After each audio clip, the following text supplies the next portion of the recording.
Some people have always felt a little different, not broken, not wrong, just out of place. Maybe you've been told you think too much, that you're too quiet, too intense, too deep, like you don't quite fit into the same rhythm as everyone else. But what if that feeling isn't a flaw? What if it's actually a sign that your mind works on a level most people never reach? Because psychology suggests that people who feel different often share a few rare traits that are misunderstood on the surface, but powerful underneath. And if you felt this your whole life, you might recognize yourself in these. Number one, you think deeply, even about simple things. While others move on quickly, your mind stays. You replay conversations, you analyze small details, you search for meaning in things most people ignore. And yeah, people might call this overthinking, but research in psychology shows that deep thinkers often have higher levels of self-awareness and emotional intelligence. They don't just experience life, they try to understand it. For example, where someone else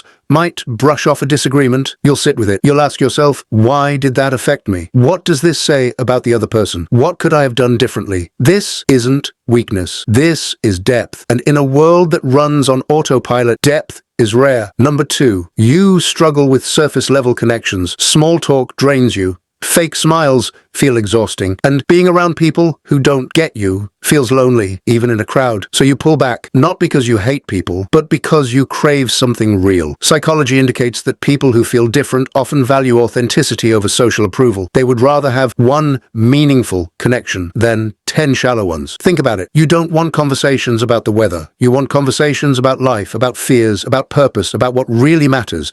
And when you don't find that, you'd rather be alone than pretend. That's not antisocial. That's selective. Number three, you notice what others miss. It could be the tone in someone's voice, a slight change in behavior, or the energy in a room, while others see the surface. You sense what's underneath. Psychological research shows that some individuals develop heightened sensitivity to emotional cues. This often comes from strong observation skills and sometimes past experiences that train the brain to stay alert. For example, you can tell when someone says, "I'm fine," but they're not. You pick up on hidden tension, unspoken feelings, subtle shifts in mood, and sometimes this makes you feel overwhelmed because you're not just experiencing your own emotions, you're absorbing others too. But this sensitivity, it's also your superpower. It allows you to understand people in a way most never will. Number four, you question everything. You don't blindly follow trends. You don't easily accept what everyone else believes, and you've probably felt like an outsider because of it. While others are comfortable with, that's just how it is,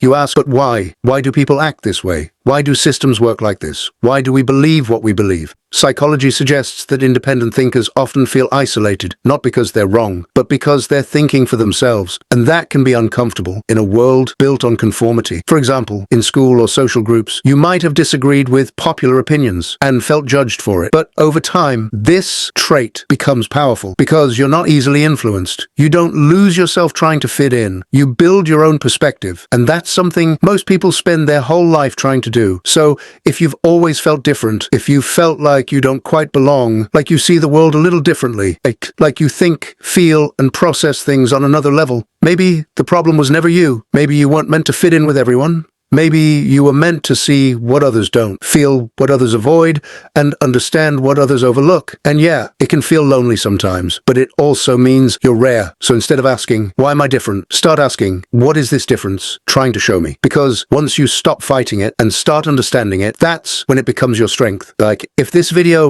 made you feel understood even a little, then there's a lot more waiting for you here. Subscribe for more insights about your mind, your personality, and the hidden strengths most people never recognize.